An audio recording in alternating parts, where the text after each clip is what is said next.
ni potem presenetljivo, da so srčno-žilna obolenja ubijalec številka 1 v naši državi.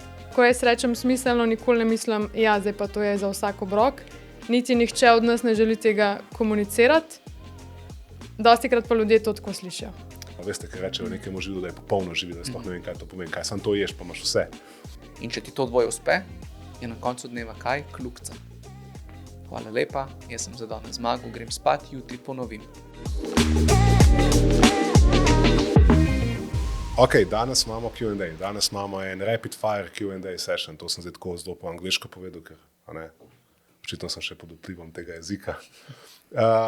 Ok, point je, da ni pointa, ni rdeče niti. Zbrali bomo vprašanja, ki so se nabrala z predvsem tega vetra tukaj na moji desni, torej iz Jernejevega profila.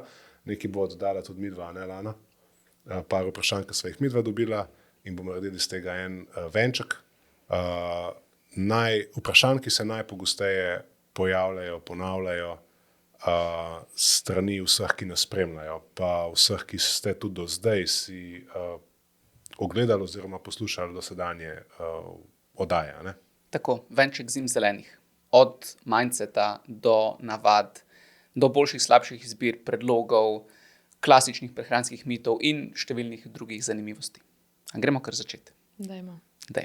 Ok, jaz bi začel s temle holesterolom. Torej, če je povišan holesterol, koliko imajo jajca, maslo, polnomastno mleko in tako naprej dejansko teže, torej koliko imajo vpliva na ta holesterol, a je treba dieto potem prilagajati ali je bolje jesti vse in skrbeti za raznolikost. To je ful pogosto vprašanje. Mal kompleksna tema mogoče je lahko, ampak se mi zdi, da se jo da zelo lepo poenostaviti. Jaz ne bi začel. Ne bi. Bi dal besedo enemu od vaju. Dajmo Lana, prosim. Lana, izvoli. Bom jaz pokomentirala. V temu naboru živil imamo živila, ki za nekatera vemo, da imajo kar velik vpliv na raven holesterola, pa recimo jajca, za katera se je desetletja mislilo, da imajo zelo pomemben vpliv na holesterol, ampak je zdaj to že v večjih študijah bilo nekako razveljavljeno.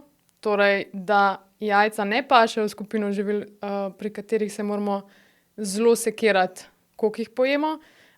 Če pa gremo nazaj na to polnomastno mleko, polnomastni mlečni izdelki, vse to in zraven seveda kakšno mastno meso, maslo, kokosovo olje, palmina mast.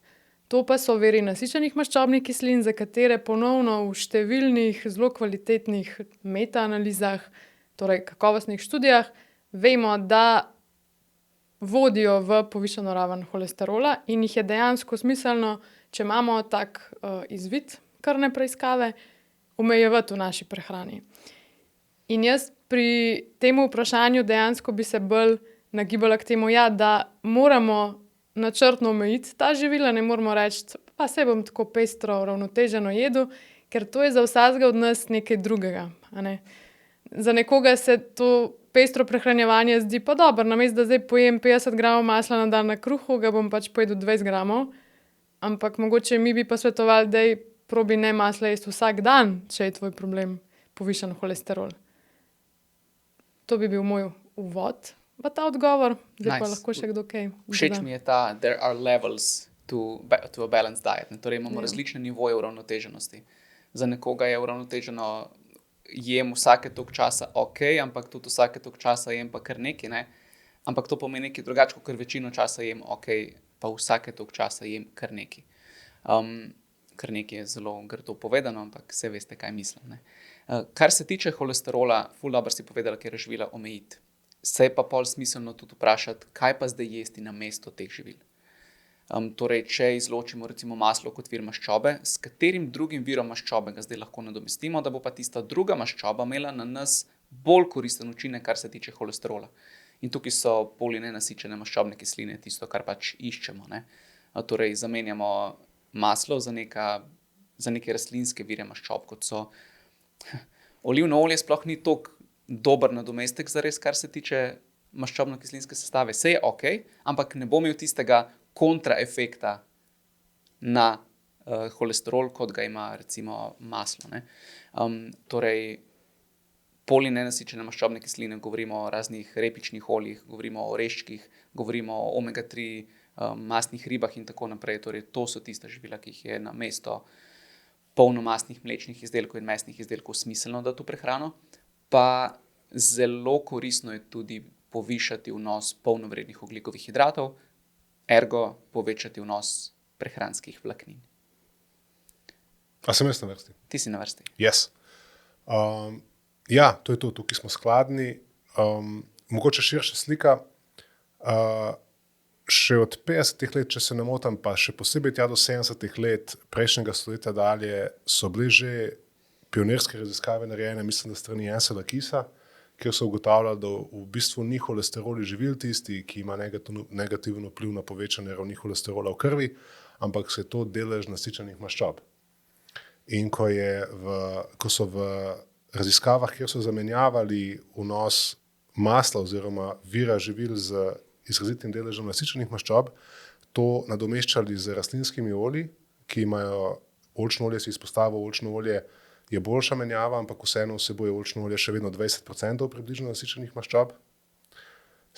Izbirali so predvsem rastlinska olja, kot je olje repično pa sončnično, ki imajo še nižji delež nasičenih maščob in so praktično tako, če bi vam zdaj poskusil narisati grafa, ko smo izbrali za ta delež maščob maslo, so šle ravni LDL holesterola gor in ko smo zamenjali maslo z rastlinskimi olji, so te ravni LDL holesterola pade dol. Tako je bilo v bistvu, kad igraš igrico. In so v bistvu že nakazali, da v osnovi je tukaj v ozadju nekaj drugega, kot pa samo holesterol, recimo v živilih, kot so jajca ali pa nekatera morska živila, kozice in drugo, vsebuje tudi naravno prisoten holesterol. Zakaj to govorim? To govorim zato, da pokažem, da v prehranski znanosti je zelo zanimiva stvar to, da nekatera temeljna znanja poznamo že dolgo in se znanost v resnici ne spreminja bistveno, bolj kar se spreminja je način interpretacije teh dokazov.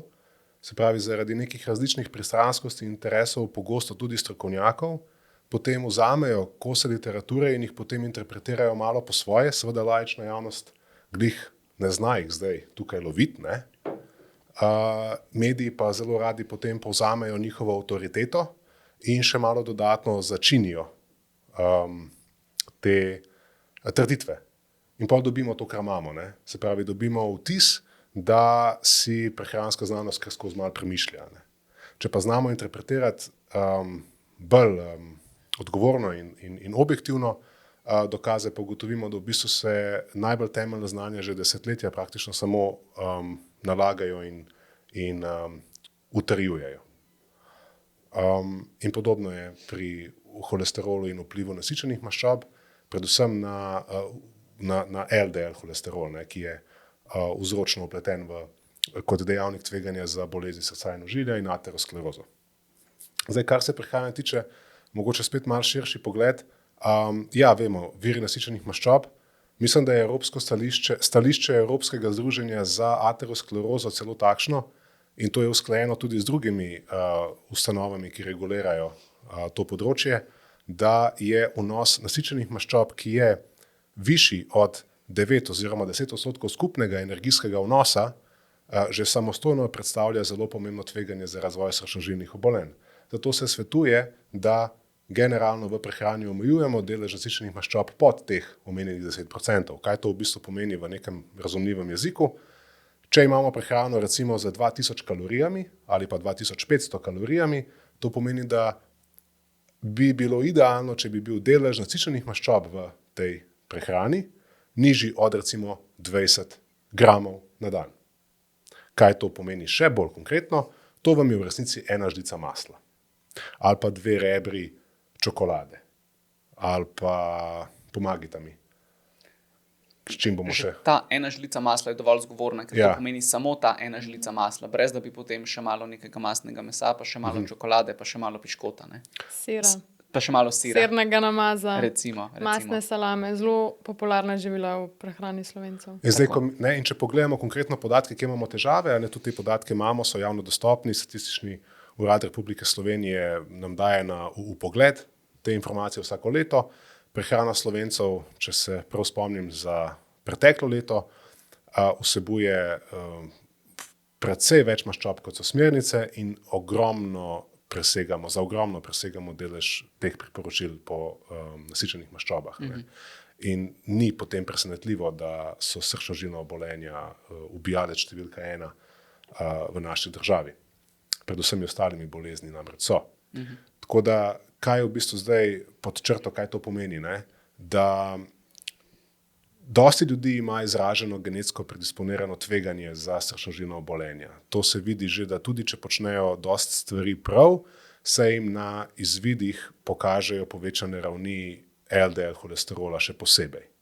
Te stvari niso za zanemariti, niso za odmahniti z roko pa reči, saj je vse ok. Saj sem mlad, pa saj bom majčkeno malo popazil. Ne? Ker v resnici ne boš. Ne? Ker smo že zdaj ugotovili, da ja, saj jaz ful ne jem masnih salam pa masnega mesa, ampak kot ste rekla vidva, ne, je to vsak dan se zelo hitro nabere. Pa saj je sam 2 koščka čokolade, pa saj je sam malo tega sirnega namaza, pa saj je sam šel sem ven jest, pa sem vzel rižoto, pa sem vzel enkrat pico, pa sem šel enkrat na burek, pa sem potem zvečer odprl eno pašteto, pa sem pa ne. Se pravi, ti viri nasičenih maščob se tako hitro naberejo, da ti jasno ni, kaj se dogaja. Ne? In ko se ti to dogaja iz dneva v dan, potem imamo lahko zelo hitro težavo, še posebej, če to težavo sestavimo skupaj s prekomerno telesno zamaščenostjo. Da mogoče bi bilo fair povedati, da je prekomerna telesna zamaščenost v resnici najmočnejši, najvplivnejši dejavnik tveganja za srčno-žilna obolenja še pred vnosom nasičenih maščob. In če imamo v bistvu to prioriteto zdaj, imamo v bistvu kombinacijo prekomerne zamaščenosti, v prehrani nekoga se nahaja še pretiran vnos delež nasičenih maščob in ob tem imamo kombinacijo še zelo nizkega deleža omega-3 maščob in kronično pomanjkanje ustreznega vnosa rastlinskih snovi, ki so vlaknine. Dodajmo še alkohol? Ok, dodamo seveda potem še dejavnike, kot so alkohol in mogoče kajenje in pomanjkanje telesne dejavnosti oziroma slaba telesna pripravljenost nasploh. In imamo v bistvu en opis povprečnega Slovenca in to, kar sem rekel zdaj, v bistvu sploh ni pretiravanje in to me najbolj boli, da sploh ne pretiravam. Ko to rečem kot nekdo, ki že 2 desetletji je uspel delati z več tisoč ljudmi, nažalost to ni pretiravanje, to je v bistvu realnost, kateri se vedno bolj približujemo. Ne? Ja.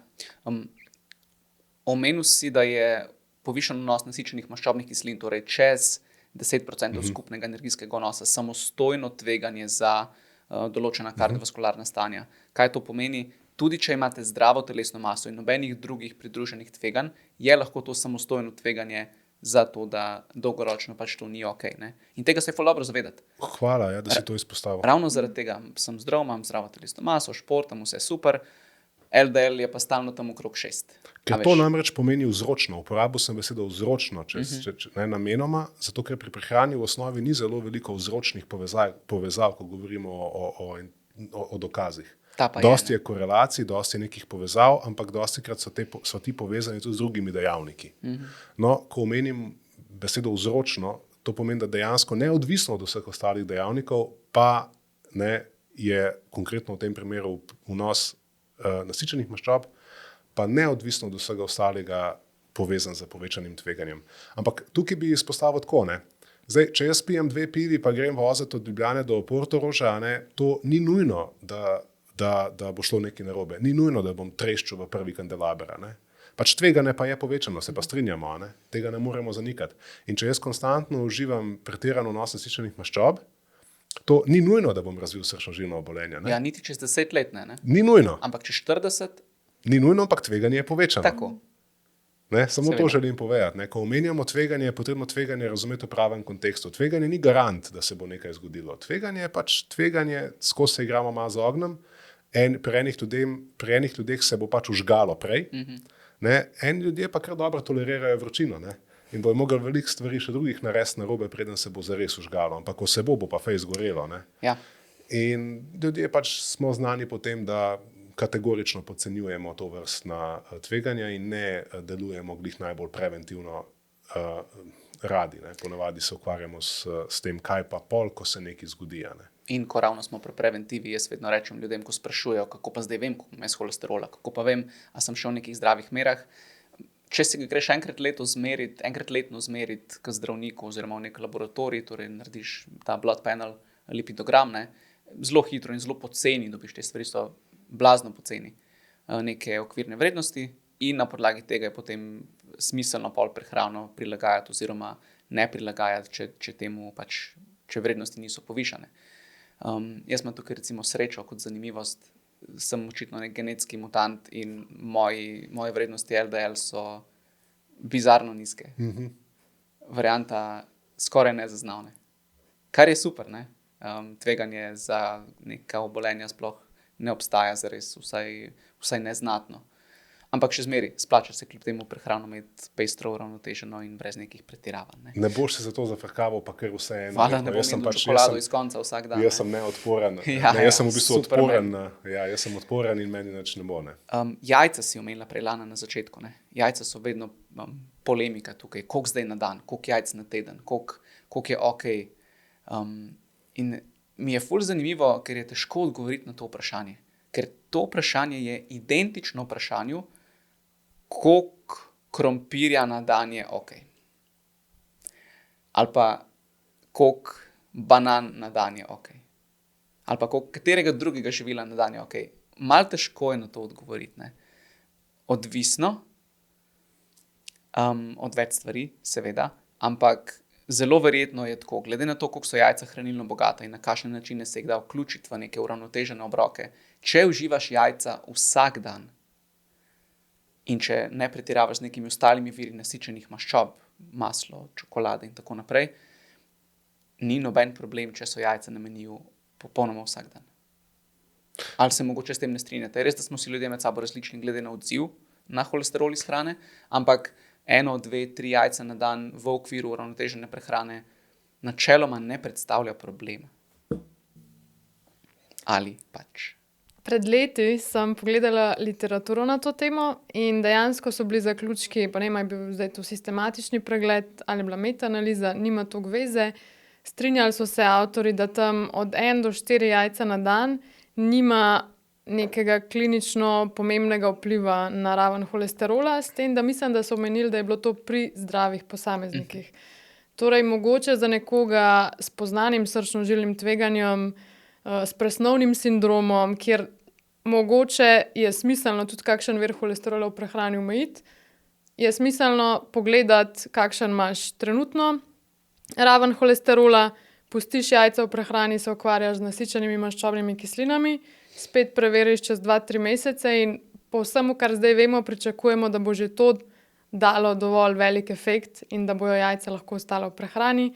Je pa res, da tudi v kliničnem okolju so nekateri zdravniki, tudi pač na sveti zdravnikov, bolj previdni. Torej so bolj, tako kot si rekel, težko rečemo za vsakega, ampak načeloma, čisto kot zanimivost, če iz moje strani, ne, ženske nosečnice, edini način, da dobijo dovolj holina med nosečnostjo, je, da pojejo 3 jajca na dan. Če jajc vsak dan ni v prehrani, dobesedno nosečnica ne more pojesti dovolj holina, ker vsi ostali prehranski viri niso dovolj bogati s holinom. In ogromno je tudi že nekih študij na evropski ravni, ki kažejo, da večina nosečnic teh priporočenih dnevnih vrednosti ne dosega. Torej, absolutno se vsi tukaj strinjamo, predvidevam, da jajca so zelo pomemben vir razno raznih hranil v naši prehrani in preden se ukvarjamo s tem, koliko na dan jih pojesti, dajmo se res ukvarjati z nasičenimi maščobnimi kislinami, z gibanjem, torej da nimamo preveč zamaščenega telesa, ukvarjamo se z ukrepi, za katere vemo, da nam dajo res močne rezultate. Top. Močen point. Močen point. Spomnil sem se, mogoče samo kratka replika na jajca, spomnil sem se med tem vajnim delom, ko ste odprla to temo, ene diskusije, zanimive diskusije z dr. Alanom Flanaganom, mogoče ga poznata. Fantastičen lik. Ja, to je pa eden izmed bolj sposobnih interpretatorjev znanosti, ki mu še naš Nenad da kapo dol. In smo bili na enem seminarju pri njem v Berlinu in tam smo se pogovarjali o različnih stvarih, o cirkadiani prehrani, pa tudi glih jajca so prišla na tapeto. In takrat je ven potegnil iz svoje zbirke, mislim, da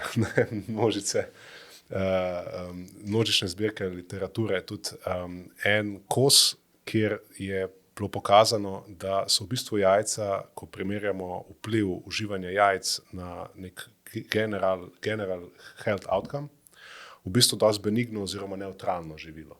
Se pravi, po eni strani je treba biti pozoren, da jim ne pripisujemo pretirano senzacionalističnih vplivov, kar se rado zgodi, se jajca potem opisuje kot neko super živilo, ki je najboljši vir beljakovin in najbolj popolno živilo. Veste, kaj rečejo nekemu živilu, da je popolno živilo, sploh ne vem, kaj to pomeni, kaj samo to ješ, pa imaš vse. Ne? Se pravi, da v resnici sama po sebi so pač vir beljakovin, ki podobno kot mlečni izdelki vsebujejo nekaj kalcija, jajce vsebuje ekstra holin, zaradi česar ga ni smiselno zanemarjati in je smiselno pač ga dodajati v prehrano, pa po drugi strani pa niso samo po sebi inherentno škodljiva, očitno, ne, tudi kljub holesterolu, ki ga vsebujejo. Ne. Se pravi, generalno ni bilo nekih dokazov, da zdaj moramo pred jajci svariti, ali pa da moramo v bistvu jih čislati. In da je nek zdravorazumski odnos do jajca kot živila, ki je del uravnotežene prehrane in očitno je lahko reden del, ki ga imamo v dnevni prehrani noter, če nam je to ok, bo to verjetno za večino ljudi čisto ok usmeritev. Ne? Samo moramo razumeti, ker pa spet imamo težave, ne razumemo svojih potreb po energiji, ne razumemo niti svojih potreb po maščobah, niti po beljakovinah in potem se sprašujemo, koliko zdaj jajca lahko na dan. Ja, če ne znaš odgovoriti na moja prejšnja 3 vprašanja, pol jaz ne znam tebi odgovoriti na tvojega. Ne? Pač toliko, da nekako zadostiš potrebam po hranilih, ki jih imaš. Ne? Zdaj, nekateri imajo raje več jajc, pa manj mesa, ker jim je to bolj praktično, bolj cenovno ugodno. Nekateri ne marajo toliko jajc, pa raje pojedo mogoče več mesa mlečnih izdelkov. V redu, tudi v redu zamenjava, ali pa mogoče rastlinskih virov beljakovin, tudi v redu zamenjava, ampak v takih primerih se mi zdi zelo pomembno, da to, kar je rekla Lana. Ne? A vidiš, kje je catch, če ne veš, česar ne veš? Ne, Lana je omenila specifično populacijo, ki mora biti ekstra pozorna na eno specifično hranilo, ki pa ga zanimivo lahko najdemo v tej skupini živil. Zdaj, če ti pač sam daš neki stran, ker pač neki, a ne, kje se lahko ustreliš v koleno. In zato je v takih primerih, še posebej v teh ključnih, recimo, življenjskih obdobjih, ali govorimo o nekem bolezenskem stanju, nosečnosti, otroci v razvoju, starostniki. Ko delamo tukaj neke korenite spremembe, res je potrebno razumeti, kaj delaš in sprejemati ustrezne zamenjave, če se odločiš, da pač nekih živil iz nekega razloga pač ti ne paše uživati ali jih pa ne boš. Moramo najti ustrezne zamenjave. In v tem primeru, če bi pač delala z eno tako nosečnico, ki ti pravi, da pač jajc pa sorry pa res ne, ni problema, ampak bova mogla to rešiti drugače. Ker pač enostavno ne morava se pol midva kar zmeniti, da ok, se ni panike, se tvoje telo pa pol ne rabi holina. Pa ne bojo to ena jajca. Dajmo tukaj na tej točki zaključiti. Tole vprašanje smo si res vzeli čas, ampak včasih je to pač treba. Holesterol zaenkrat obdelan. In jajca. In jajca obdelana. Fantastično. Gremo zdaj na beljakovine. Ko postavimo Q&A box, vedno bo vprašanje o beljakovinah, temu se ne moramo izogniti. Me to zanima. Beljakovine so pomembne za občutek sitosti. Plis razlaga proteinskih pudingov, proteinskih ploščic. Jih vključevati ali se jih izogibati, ker so zelo procesirana živila, spodbujajo željo po sladkem, širše o beljakovinah. Torej, ja, malo mesi vprašanje, ampak vseeno. Beljakovine so zelo pomembne, res je. Pomembne so za občutek sitosti, pomembne so za to, da gradijo celotno naše telo zares. Pomembne so zato, ker gradijo določene encime, so signalne molekule, torej igrajo številne funkcije in so v bistvu neka opeka za naše telo. Beljakovinsko revna prehrana bo zelo nenasitna prehrana, kar pomeni, da bomo potem manko sitosti iskali nekje drugje. Kruh, krompir, maščobe, čokolada, kakorkoli, ne. Zaradi velikih razlogov se beljakovine splača jesti. Je pa res, da so beljakovinska živila med seboj si nekoliko različna. Ne? Imamo tista manj procesirana na splošno, celotni kosi mesa, pusti mlečni izdelki, stročnice, jajca in tako naprej. In pa tista bolj procesirana, kot so beljakovinski pudingi, beljakovinske ploščice, beljakovinske tortilje, beljakovinska voda obstaja. Tako da nekatera živila tukaj res niso lih biserna. Ampak na zdravje z beljakovinsko vodo, ja. Bi pa tukaj jaz en pomemben koncept želel razložiti. Ne. O tem smo se že pogovarjali, se mi zdi. Torej, procesiranost živila se včasih tretira, kot da je to edini kriterij, po katerem bi morali določati, ali je neko živilo za nas ugodno, koristno ali pa ne. Torej, to je tista klasična, delimo živila na dobra in pa na slaba. In mislim, da to se tukaj kar kolektivno strinjamo, da ni ponavadi najbolj produktiven način razmišljanja. In tudi nekatera bolj procesirana beljakovinska živila so lahko zelo smiselna. Beljakovinski pudingi so eno od teh živil, recimo, zato ker to je že neko živilo, katerega osnovna surovina je vir beljakovin, torej mleko, ne? Mi smo pa samo še nekoliko povečali količino beljakovin v tem živilu, ohranili neke njegove lastnosti senzorične, ga naredili mogoče še bolj privlačnega za marsikoga, ker ima bolj ugodno sestavo. In to se meni zdi super kompromis. Zdaj beljakovinske čokoladke so pa lahko od do, ne, svaštarnica. Torej, ene so po sestavi odlične, ene so pa samo v imenu beljakovinske, vse ostalo pa ni beljakovinsko v njihovi sestavi. Mislim, da tukaj zelo prav pride branje tabel hranilnih vrednosti. Mogoče se lahko tega še kaj dotaknemo, bi pa tudi vama dal besedo, da ne bom samo jaz govoril. Največja debata je vedno okrog teh beljakovinskih pudingov, ker se obnašamo tako, eni bi jedli beljakovinski puding v vsakem obroku, za vsako malico, in pa imaš ljudi, ki si ne upajo pojesti enega beljakovinskega pudinga na mesec, ker vsebuje sladilo. Bog ne daj, aditivi. In naš odgovor zares je nekje vmes. Torej, seveda ves čas spodbujamo, da čim več svojega dnevnega vnosa beljakovin dobimo iz polnovrednih virov. Pusto meso, jajca, pusti mlečni izdelki, ribe, stročnice, tofu izmed teh stročnic, zelo fajn zamenjava mesa v obrokih. Torej, to je naša baza, dajmo iz tega se potruditi dobiti večino beljakovin v naši prehrani, ampak tisti beljakovinski puding nam pa večkrat lahko zelo prav pride, če nimamo nekih toksičnih prepričanj o hrani. Recimo, znajdemo se v neki časovni stiski, doma imamo dobesedno samo sadje in kaj bomo zdaj zraven pojedli, bomo še kruh. In to sta pol 2 vira ogljikovih hidratov, kje pa naš vnos beljakovin. Recimo tvoj partner pa ima beljakovinski puding v hladilniku, ki ga ti nikoli ne ješ, ker je vir aditivov. In zdaj, moj nasvet bi bil, da zagotovo boljša malica je, da mu vzameš ta beljakovinski puding, poješ zraven kos sadja, ker boš od te malice dlje časa sita, poskrbela boš, da bo najverjetneje ta dan tvoj dnevni vnos beljakovin večji, zadosten, in takšne malice zagotovo prispevajo k temu, da je kasneje v dnevu manj grickanja. Torej, občasno nam te pudingi lahko rešujejo neko časovno stisko, nekaterim ljudem zelo pomagajo, če imajo pomanjkanje apetita. Zelo pomagajo tudi kakšnim posameznikom z višjimi potrebami po beljakovinah, torej predvsem športno aktivnim posameznikom, ker nekateri ljudje bi se radi zelo veliko gibali, ne bi pa radi toliko polnovrednih virov beljakovin potem pojedali. Včasih je to tudi težko za recimo nekatere posameznike, ki hkrati želijo izgubljati telesno maso in biti zelo aktivni. Povečana potreba po beljakovinah je takrat, in tudi tveganje za izgubo mišične mase je takrat večje.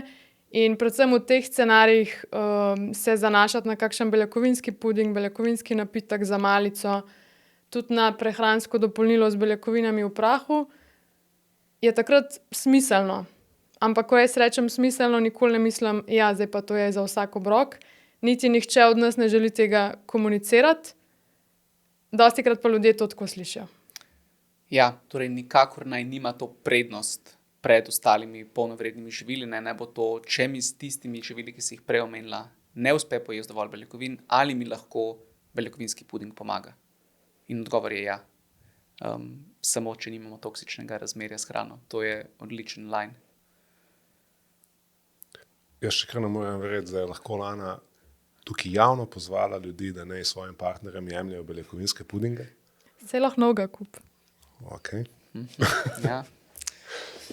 Upam, da to moja maja ne posluša še tako, kako mi kakšnega dobim. Hecam se. V glavnem, beljakovine so naš servis. Omenil si, zakaj vse jih rabimo, telo jih uporablja, da nas gradi v prvi vrsti. Se pravi, v prvi vrsti beljakovine niso vir energije in goriva. To je dobro vedeti. Ljudje v splošnem ful preveč tankajo in jim ful manjka servisa. Tako da v splošnem ljudje ne uživajo dovolj beljakovin za cilje, ki jih imajo. Moj žulj je, da se ustrezen in zadosten vir beljakovin komunicira kot tistih 0,8 grama na kilogram telesne mase na dan, kar je v osnovi minimalen vnos beljakovin, ki ga določeni strokovnjaki in organizacije zanimivo kar predstavljajo kot tudi priporočen vnos. To je zelo podobno nenavadno bi bilo, če bi Lana pomagaj mi, koliko je minimalen vnos vitamina C. 80 80 ali 100. Tam. Ja. 80-100 mg. Okay. Dajmo reči, da je minimalno priporočilo po vnosu vitamina C, tako kot je minimalno priporočilo po vnosu beljakovin 0,8 grama, tako je minimalno priporočilo po vnosu vitamina C 80 do 100 mg na dan. Koliko je to v živilih? Ena pomaranča? 2-3 kivi. 2-3 kivi? Pol paprike. Ok. Malo. Se pravi, a vidite, kam ciljam? Se pravi, če pojem eno pomaranča ali pa 3 kivije na dan, se pravi, če naberem teh 100 mg vitamina C na dan, a to pomeni, da več ne smem? A to pomeni, da mi več ne bo koristilo? A to pomeni, da je to priporočen vnos vitamina C ali da je minimalen vnos vitamina C? Se pravi, če nam je to smešno, se pravi, valjda, da bo koristilo, če pojem več kot pa samo eno pomarančo na dan živil, ki so bogati z vitaminom C, ne? Zakaj pa potem pri beljakovinah držimo to isto retoriko, da pa če 0,8 je minimalno, pol je pa to tudi optimalno? Ja, ledvice, Marjo, nisi slišal? Nisem. Sem, ampak ne morem verjeti, kaj sem slišal, še vedno. Po ne vem kolikih desetletjih. In tudi strani zdravnikov. No, se pravi, na kaj tukaj zdaj opozarjam? Ja, če je tako nizek vnos beljakovin, še vedno zadosten, da nam prepreči simptome pomanjkanja, ki si jih nekatere naštel, se pravi, zelo slaba regeneracija, padec v delovanje imunskega sistema, beljakovine najbrž, vemo, so tudi gradniki naših protiteles, in slabše uravnavanje apetita in posledično težave z vzdrževanjem primerne telesne mase. Potem za cilje, recimo bolj aktivne populacije, ki si želi bolje ali pa lažje uravnavati telesno maso, vemo, da dokazi že dosledno kažejo, da bo bolj smiselno iti malo višje, vsaj tja proti, ne vem, če smo zadržani 1,4, 1,5 grama na kilogram telesne mase, in to je v osnovi skoraj 2-krat več, pa smo še vedno v rajonu zmernih priporočil po vnosu beljakovin. Bi se strinjala z mano, da je to v bistvu še dosti zmeren vnos? Ja, tudi neke športne smernice oziroma smernice športne prehrane čisto merne volje priporočajo tam do 2,2, mogoče 2,4, ampak kar hočemo tukaj povedati, da to je skoraj še 1 gram več od tega, kar si pa mi zdaj, recimo po desetletjih upamo reči na glas, ker se tudi vsi v tej stroki ne strinjamo. Ne? Dejansko so strokovnjaki, ki bojo od 0,8 grama na kilogram govorili, kot da je to dovolj, ampak je nekaj, kar je dovolj res optimalno za nas, glede na vse, kar vemo o našem staranju, o izgubi mišične mase vsako desetletje, o tem, kako nam beljakovine pomagajo pri regeneraciji po vadbi. Zakaj bi se zadovoljili z nečem, ker to zares je vnos, ki večini zdravih posameznikov v populaciji zadošča za vzdrževanje telesa. Ampak, ko mi govorimo o vzdrževanju telesa, to ni optimalen vnos. Še posebej, če želimo svoje telo uporabljati in obrabljati in potrebujemo več gradiva, da ga lahko sestavljamo in podpiramo. Servis, si rekel. Zato sem rekel servis. Zato me v bistvu žulja, da zdaj mi se kao ne strinjamo. Ne? Pa se nimamo o čem strinjati, ne strinjati. Se imamo res, mislim, če si vsaj malo znanstveno pismen, se moraš fejst bolj pomatrati, da najdeš dokaze, ki dvomim, da jih boš uspel sploh najti, ki potrjujejo prepričanje, da je 0,8 grama beljakovina na kilogram telesne mase dovolj v podporo že vsaj zmerno rekreativnim ciljem. Se da, z zelo intenzivno mentalno gimnastiko lahko karkoli najdeš. No, ampak se pravim, to mislim, da ne bi smel biti del neke poklicne odgovornosti v naši stroki. Zato želimo tak način komunicirati, da dajmo malo razumeti, da priporočeno vnos beljakovin, ki je vsaj približno razumen, pa zmeren, se pravi, da bo ustrezen za večino ljudi, bo bliže nekje okoli 1,5 grama, kar je praktično 2-krat več, kot pa so minimalne smernice. In če želimo spremljati prehranski vnos na osnovi teh smernic, potem pa lahko zelo hitro ugotovimo, da večini ljudi, ki pridejo konkretno v prakso k meni, pa pravi, jaz bi pa želela malo lažje uravnavljati svojo telesno maso oziroma izgubiti nekaj odvečnih kilogramov, ki so se mi začeli nabirati po 40-ama, ne? Ali pa karkoli že, podpreti bolje svojo regeneracijo po teku oziroma po telesni dejavnosti. Potem pa mi povejte, gospa oziroma gospod, kako se prehranjujete, potem pa pridemo do kosmičevo mleko za zajtrk, pa pašta z neko omako za kosilo, pa do neke mazalice pa salamice za večerjo, pa neki oreški za malico, pa je to zdaj v bistvu po nekih standardih kao uravnotežena prehrana. V bistvu pa sestavimo komaj tistih 0,8, če ne, ajde recimo 1 dober gram, smo pa še vedno več kot tretjino stran od spodnjega roba utemeljenih priporočil po vnosu beljakovina. Ne? In hkrati obstaja možnost, da smo v tem scenariju pojedli, torej vnesli više energije, pa še zmeraj ne bili siti. Tako. In to je tisto, kar ljudje ful velikrat tukaj podcenjujejo zares, ne? Kakšno moč zares imajo lahko beljakovine, torej zadosten vnos beljakovin v njihovi prehrani. Zdi se jim, da pojejo več, torej fizično več sitosti čutijo, večji volumen, dlje časa ta sitost traja, na koncu dneva pa kalorično ponavadi manj. Danes sem dobil sporočilo ene stranke, ki mi je napisala, jaz ne morem verjeti, jaz imam feeling, da odkar sva sestavila ta plan, jaz pač jem 2-krat več kot prej. In potem sem vprašal, in kako gre zdaj, ker je bilo glih, ne vem, dobrih 14 dni, jaz zgubila sem 2 kili. To je to. Ker kalorično ješ manj, količinsko pa več. There's a difference. Ja. Med kalorično gostoto in volumnom oziroma količino. In beljakovine, kot sem rekel, so servis, še posebej, če govorimo o pustih virih. Niso gorivo. In če beljakovine damo zraven z nekim virom sadja in zelenjave, dobimo ogromno hrane, lahko ogromno volumna, ogromno hranil, ogromno podpore prehranske, dobimo pa relativno malo energije. Ne?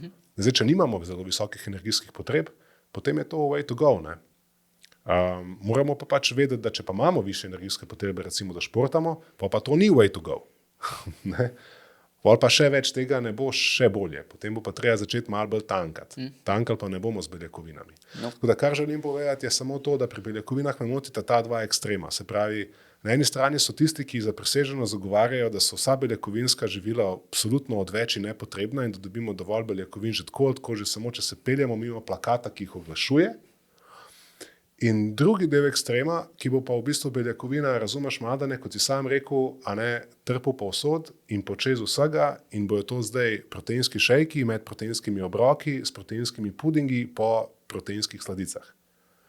In tukaj razumeš, pač, zakaj se pogovarjamo. Ta dva ekstrema je treba odrezati in treba najti v bistvu neko srednjo pot. Hvala Bogu, evo podcast, kjer dajemo razum v ospredje, torej gremo v bistvu nekje po sredini, se pravi, dobro sta oba povedala, treba je vzpostaviti temelje na beljakovinskih živilih, ki predstavljajo skupine živil, kot so ribe, meso, mlečni izdelki, rastlinski viri, tofu, tempeh, ne samo zaradi raznolikosti, ampak ker ta različna živila tudi poleg beljakovin ponujajo tudi druga spremljajoča hranila. Naprimer, ribe so poleg beljakovin vir tudi omega-3 maščob, mlečni izdelki so poleg beljakovin vir tudi kalcija. Stročnice so poleg beljakovin viri tudi prehranskih vlaknin in drugih hranil. Potem imamo meso, ki je poleg beljakovin vir tudi vitaminov B, cinka, selena in tako dalje. Spravi, imamo v bistvu neko prehransko raznolikost, ki pride zdraven, zopet servis, ne samo beljakovine. In za zaključek tega mojega renta oziroma tega monologa o beljakovinah bom rekel samo to, kontekst, pazi, imaš mladega športnika ali pa sploh ni mlad športnik, je samo oseba, ki ima malo povečane energijske potrebe, recimo. In ta oseba ima prehrano, kjer dobi pri zajtrku porcijo beljakovin.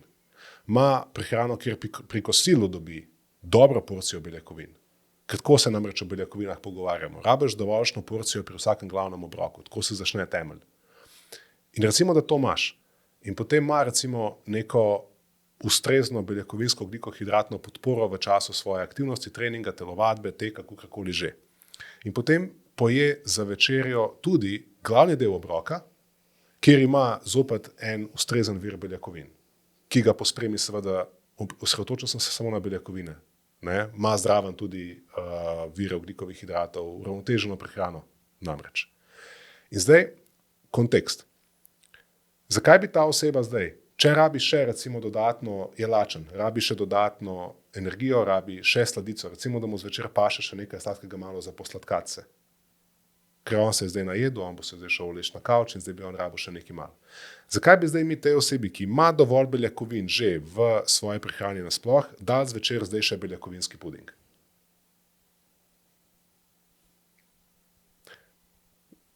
Pomagajte mi, zakaj? A bi mu ga dal? Odvisno, lahko ja. Lahko Zakaj pa je? ne? A veš, Odvisno. odvisno, kaj so njegovi cilji, ne? Ali bi mu dal raje navaden puding? Odvisno, kaj so njegovi cilji, pa kako je prehrana njegova izgledala prej.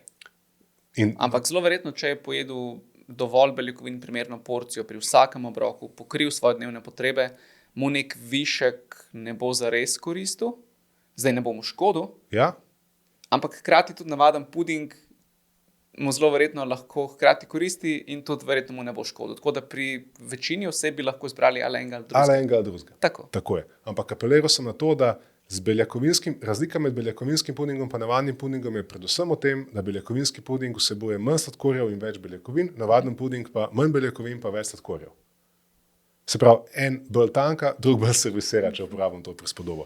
Se pravi, pri takem športniku, ki recimo, da ima težave s tem, da ne dobi dovolj energije, Je seveda navaden mu bomo raje priporočali potem navaden puding, da dobi še več ogljikovih hidratov, ki jih potrebuje kot vir energije, ne pa še več beljakovin, če ima že teh dovolj z vsemi ostalimi izbirami. Recimo, da je že prej spil beljakovinski napitek prej, naprimer. Po drugi strani imamo pa recimo neko gospo ali pa gospoda, ki nima visokih energijskih potreb, želi si shujšati, ponovimo ta scenarij, poskrbimo, da ima uravnotežene obroke čez dan, ampak ta isti gospod se zvečer uleže pred TV in zdaj bi on spet nekaj gricnil. Ne? A bomo zdaj njemu tudi rekli, a ja, ne, boljš, da poješ navaden puding. Ja, ta oseba zdaj ne rabi viška energije, ne?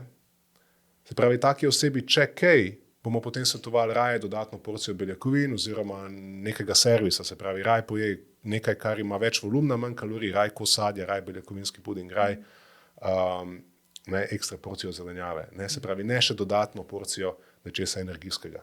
Se pravi, hočem samo postaviti v bistvu eno tako stvar, kot je beljakovinski puding v kontekst. V nekem kontekstu, kjer imamo osebo, ki ima težavo pojesti dovolj beljakovin, ker ima težavo pojesti dovolj mesa, jajc, mlečnih izdelkov, rib pri vseh glavnih obrokih, pa v bistvu ena taka stvar, kot je beljakovinski puding, lahko zelo dobrodošla malca, kjer bo istočasno se malo pocrkljala, pojedla bo nekaj sladkega, ampak istočasno nekaj, kar ima pozitiven vpliv na njo in je skladno z njenimi prehranskimi potrebami. Imamo pa drug kontekst, kjer pa recimo nekdo, ki pa potrebuje v resnici več energije, ker beljakovin že ima dovolj, pa potem še več takih živil, ki so beljakovinska, prej ovira in bi bilo bolje, da izbira nebeljakovinska, torej ne vem, navadno pašto, nebeljakovinske pašte, navaden kruh, nebeljakovinski kruh, navaden puding, nebeljakovinski puding. Kontekst. Se pravi, kontekst moramo razumeti in pri teh vprašanjih oziroma pri teh temah me najbolj moti, ko se še posebej strokovnjaki do njih opredeljujejo in zanemarjajo ob tem kontekst. Ker v resnici vem, da razumno vedo, da obstaja kontekst, ampak jim ta ni všeč. En dober quote sem slišal za zaključek tega vprašanja. Za ljudi, ki imajo cilj izgubiti telesno maščobo oziroma imajo nekoliko nižje energijske potrebe generalno gledano. If you're gonna overeat on something, overeat on protein. Torej, takrat, ko nekaj še bi, pa ti nekaj manjka, pa ne veš, kaj bi še dodal, da boš čutil neko sitost, nabaci proteine, s tem ne moreš zajebati po domače. Pomagajte mi, a se spomnite tiste res, a je bila pionirska študija Jose Antonija in sodelavcev iz leta 2014? Mislim, da je bilo 2014, ko so imeli classic overfeeding, protein overfeeding study. Se ne poznata? Dali so ljudem, serija raziskav je bila, ker to je bilo najvišje preučevanje vnos beljakovin do zdaj. bilo je 4,4 grama na kilogram telesne teže beljakovin. Predtem je bila pa še ena s 3, to bi mogel zdaj Žana Zupančiča vprašati, shout out Žan, ali pa tudi Nenada, to so proteinski geeki. Upam, da me ne boste zdaj preveč držala za besedo, ampak bistvo bom želel izpostaviti. Se pravi, dobesedno so želeli izsiliti negativne učinke predoziranja z tako brutalnim vnosom beljakovin. Ne? In so v bistvu imeli beljakovinsko prehrano, ki so jo potem dosuplementirali z beljakovinskimi bolusi, se pravi šejki vmes. Ker drugače ne moreš doseči, se si predstavljate, se pravi, ne vem, če si ljudje to znajo predstavljati, ampak zato je za eno 60, 70, 80 kg težko osebo, govorimo o 300-400 gramih beljakovin skoraj na dan. Ne 400 gramov mesa na dan, ampak računajte, da ima 100 gramov mesa, 20 gramov beljakovin, zdaj si pa naredite matematiko, koliko je to pol enih beljakovinskih živil in beljakovinskih šejkov in so želeli siliti negativne vplive, hoteli so pokazati, da je to nekako samo po sebi škodljivo za, ne vem, spremljali so, mislim, da vse od tumorskih markerjev do zdravja ledvic, presnovnega zdravja, vse živo, kar so lahko spremljali. No in da skrajšam to zgodbo, kaj so bile ugotovitve? Ugotovitve so bile, da če se prav spomnim, je bil ta dropout rate precej velik. Se pravi, ljudje so se iz študije umikali, zato ker niso mogli tolerirati negativnega učinka to vrstne prehrane in kaj mislite, kjer je bil najpogosteje izpostavljen, če se spomnim prav? Ali prebava, ali pa samo gravža se mi hrana nasplošno. Ja, se pravi, bolana nenormalna sitost. Se pravi, ne moram več jesti, ker nimam več kam dati, to je meni točno to, kar se je, ko gravža se mi tako vetrovi napihnjen, ne moram pač tok. Čeprav je bil kalorični vnos kontroliran, spet apeliramo na ta vpliv beljakovin.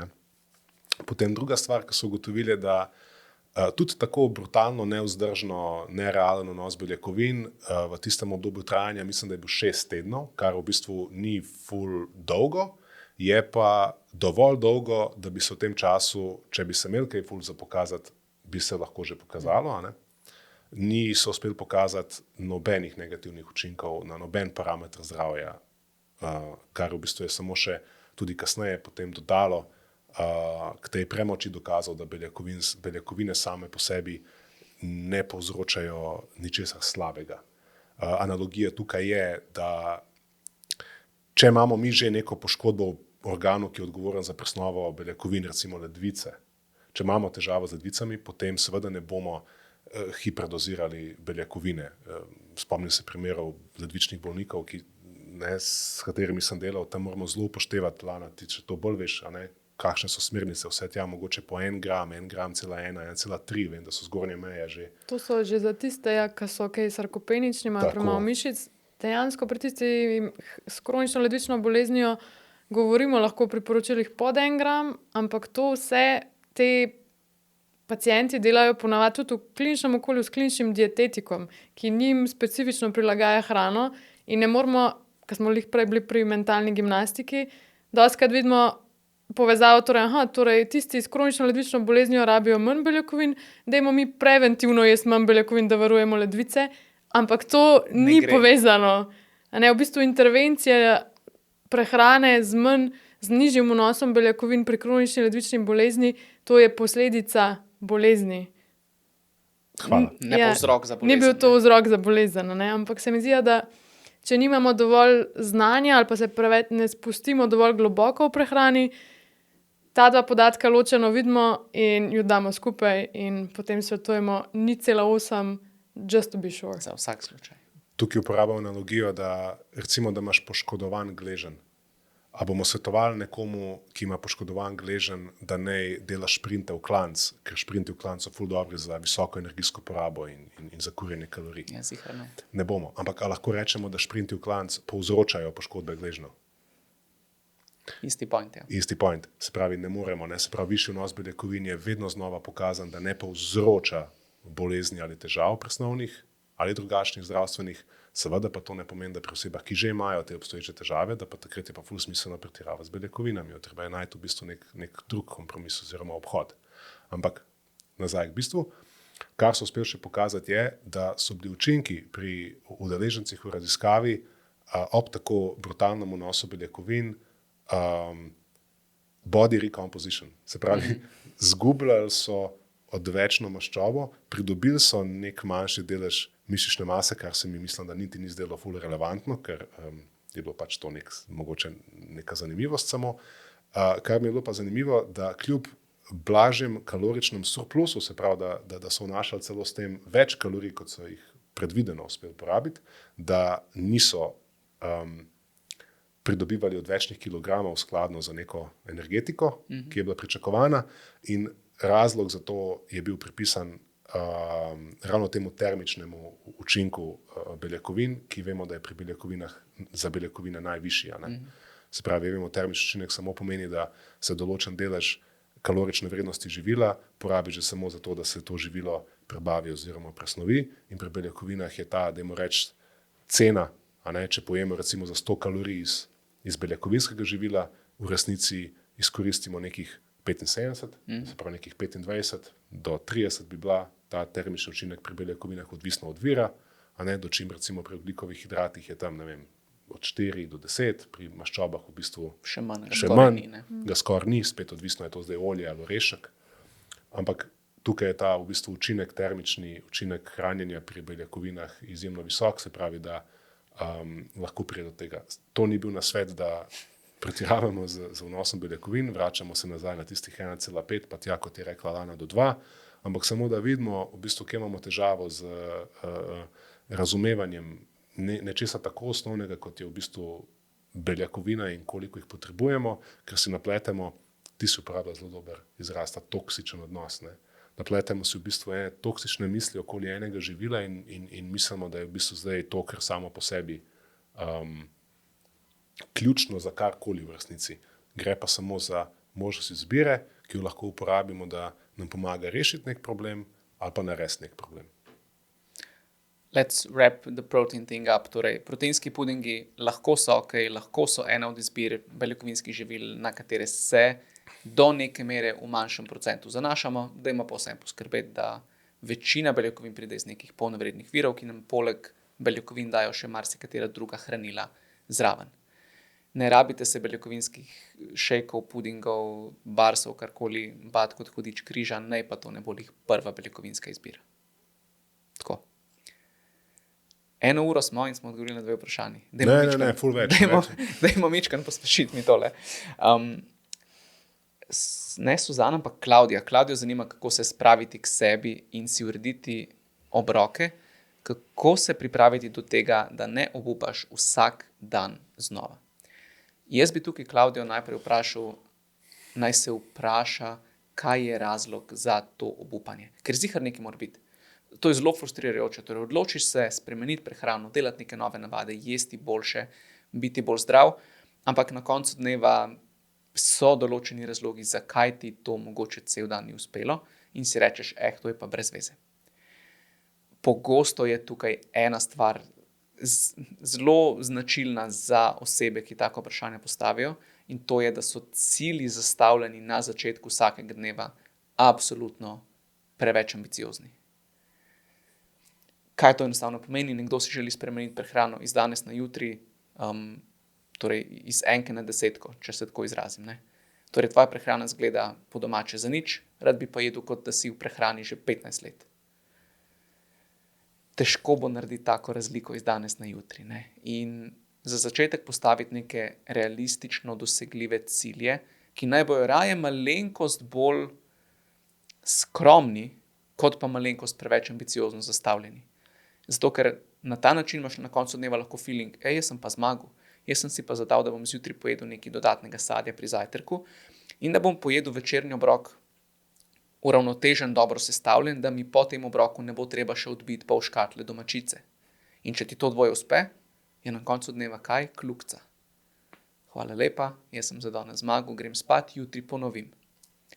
Če pa si zadaš cilj, vsi obroki bojo perfektni, točno taki, kot sem jih videl pri Instagram influencerju, pa je to še daleč od tvojega mogoče dojemanja ali pa od tvojih zmožnosti prehranskih, pa boš failil, si boš pa na koncu itak rekel, to je brez veze, jaz tega ne morem. sploh se ne bom več trudil. Ali pa se bom jutri trudil isto, ne? Kar je pa recept za insanity. Tako da manj ambiciozni cilji, realno dosegljivi, pa takrat, ko ti nekaj uspe, ko v nečem zmagaš, se zavedaj teh malih zmag. Poleg tega, kar si rekel, vse podpišem, se mi zdi pa dostikrat je težava ljudi, ki vedno znova obupajo, da na prehrano gledajo zelo črno-belo. Torej, recimo, je imela ta gospa cilj, da bo kosilo uravnoteženo in potem se je zgodila neka situacija, ko ni bilo pravega časa za kosilo. Kosilo je na koncu bila neka štručka, neko jabolko, nekaj, kar vemo, da ni uravnotežen obrok, ampak potem ta ista oseba, ko pride domov in ima čas za uravnotežen obrok, si reče, joj, vse sem že zasrala, kaj pa pol, če nadaljujem jutri. In poj tudi večerja je zares kot neko sabotiranje samega sebe, ker se ljudje ne potrudijo pri vsakem obroku posebej. V bistvu ločujejo svojo prehrano zelo, ta dan mi ni uspelo, tako da kaj pa pol, če se sploh ne potrudim več, ali pa nekateri to razvlečejo na en teden, na en mesec in dlje časa, kot vlečemo takšno razmišljanje, torej ni mi uspelo, kaj pa pol, če mi danes tudi ne uspe, težje nam je priti pol spet na to, kar si ti opisoval, da se malo ustavimo, naredimo samo refleksijo, ugotovimo, zakaj nam je to sploh pomembno, a je to zaradi tega, ker se želimo boljše počutiti, podpreti svoje zdravje, priti v boljšo fizično formo, je kaj z našo krvno sliko že narobe, ker jemo naključno prehrano. Prva stvar zagotovo je sploh, da vemo, zakaj si želimo spremembe, kaj je naš zakaj. Druga stvar so ti realni cilji. Tretja stvar je pa to, da pomislimo, da je vsak obrok priložnost za novo vedenje. Torej, tudi če ti pri zajtrku nekaj ni uspelo, ne zdaj tega vleči do konca dneva, ampak probi to že pri malci potem spet uporabiti vse te informacije, ki jih recimo vidi na tvojem Instagram profilu. Pomisli, lahko dodaš kakšno sadje, zelenjavo, pomisli, če imaš vir beljakovin v obroku, pomisli, če lahko je kaj polno zrnatega in če štartaš iz naključne prehrane, se ni treba z vsemi 3 zadevami naenkrat ukvarjati. Lahko se ukvarjamo s tem, da je več sadja, zelenjave, lahko se ukvarjamo najprej s tem, da pomislimo, kaj so sploh viri beljakovin, lahko se ukvarjamo s tem, da menjamo najprej večkrat bele testenine s polnozrnatimi. Torej, majhni odkljukani cilji nam dajo samozavest, da si upamo narediti tudi kakšno večjo spremembo. Tako da klasika teh ljudi, ki prepogosto obupajo, je, da nekje na vseh teh ključnih ukrepih ne uspejo oziroma se jih lotijo narobe.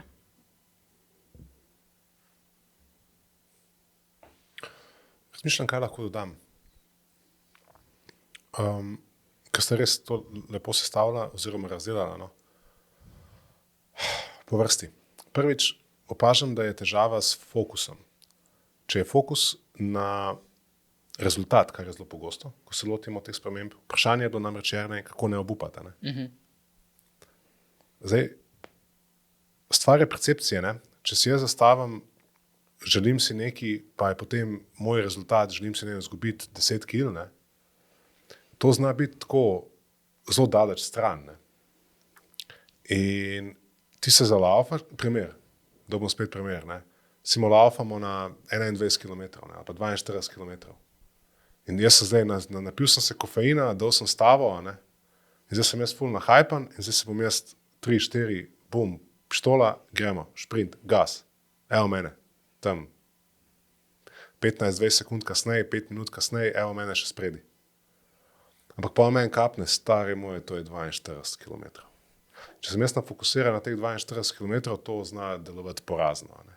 In veliko ljudi je pri tovrstnih ciljih na področju izboljšanja svoje telesne sestave ali zdravja fokusiranih na rezultate, ki so tako daleč stran, ki zahtevajo kar velik časa, potrpljenja, pozornosti, da ti to rata. Ko delaš faks, a si fokusiran na diplomo, a si fokusiran na izpit, ki te čaka jutri? Spet.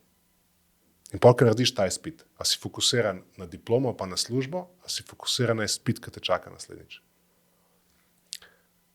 Diploma pride, ko sestaviš izpite skupaj. In rezultat pride, če je proces pravi. Spravi, fokus bi mogel biti bolj na to, da je pravi proces, da je proces tak, ki ima smisla zame, da je proces tak, ki je omenila sta oba realističen, ki je zdravorazumski, ki ni ekstremen, ki ni tak, da že zdaj vem, da mi ga bo ne šlo vzdrževati na dolgi rok. In če je proces pravi, potem rezultat vedno sledi. Če je proces pravi, rezultat vedno sledi. Če proces ni pravi, pa tudi, če se rezultat zgodi, rezultat ne bo ostal, ne? Ker je proces nevzdržen. To je recimo ena stvar, ki bi jo izpostavil. Ne? Da dostakrat imamo tukaj, želim skušati 10 kg in potem vsakeč zjutraj, ko se zbudim in vaga ne pokaže niti ena, ki je šele onih 10, ni to zame. Nisi pa pozoren na te majhne korake, ki te vodijo sploh tja. Druga stvar, pokaži si, da se motiš. Ker velikokrat se v naši glavi pojavljajo misli, ki jim inherentno verjamemo. Dostikrat so čist iztrgane iz realnosti. Mislimo, da nekih stvari, ker so nam to govorili cel life, da pač nikoli ne bomo mogli doseči. Radi bi skušali, radi bi izboljšali svoje zdravje, ampak vse smo že nekaj probali, ampak to nam nikakor ne gre. In po te zgodbe, ki jih govorimo o sebi, ki jih dovolj dolgo ponavljamo, postanejo pač ugravirane v našo identiteto. In potem mislimo, da smo mi to, da smo mi pač nesposobni skušati. Ampak ves čas nekako malo romantiziramo s tem. Zato pravimo, pokaži si, da se motiš. Pokaži si v bistvu, da pa lahko narediš korak naprej in če misliš, da ne moreš narediti koraka naprej, poišči področje v svojem življenju, kjer pa ti ga je uspelo. Ker vsakmu je uspelo life v neki. Uspelo mu je narediti en izpit, uspelo mu je narediti vozniški izpit, uspelo mu je vzdržati neko vezo, uspelo mu je vzgojiti spodobnega otroka. Uspelo mu je nekaj. In zdaj, če nam uspe nekaj, kar je zares vrednega, uspeti imeti neko partnersko zvezo, uspeti, ne vem, karkoli že, ampak uspeti nekaj, kar je zares vrednega, kar zares ceniš. V bistvu, če si odrasel pa dovolj razumen, veš, da se to ni zgodilo kar samo od sebe, naključno in z malo mimogrede prizadevanja. Se pravi, mogo si biti kar tako namenski v tem, mogo si to namenoma zasledovati in mogo si za to nekaj dati. In zdaj, če ti praviš, da bi rad nekaj dosegel na področju svojega zdravja, to je vreden cilj. To je zelo vreden cilj, tako da ne vem, zakaj se tako površno obnašamo do njega.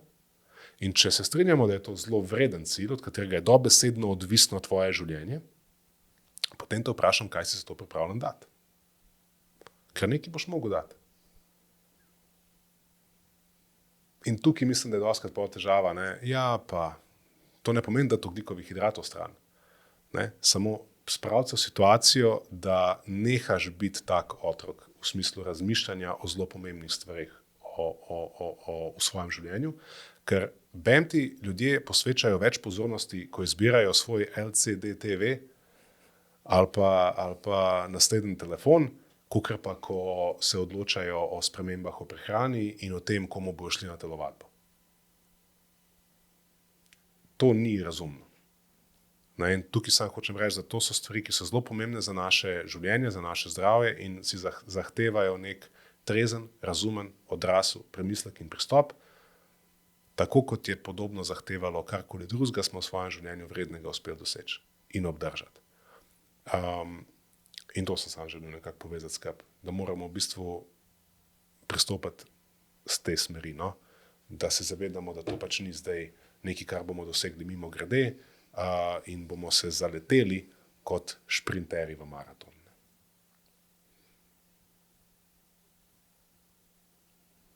Sašo zanima. Gremo nazaj na beljakovine. Ko izpostavljate vire beljakovin, zakaj se nikoli ne izpostavi žit, ajdove kaše, pire, polnozrnatih žitaric, kvinoje in tako naprej? Ker to niso dobri viri beljakovin. Bum. Čisto simpel. Ja, tudi zelenjave ni kvinoja dober vir, ali pa maščob.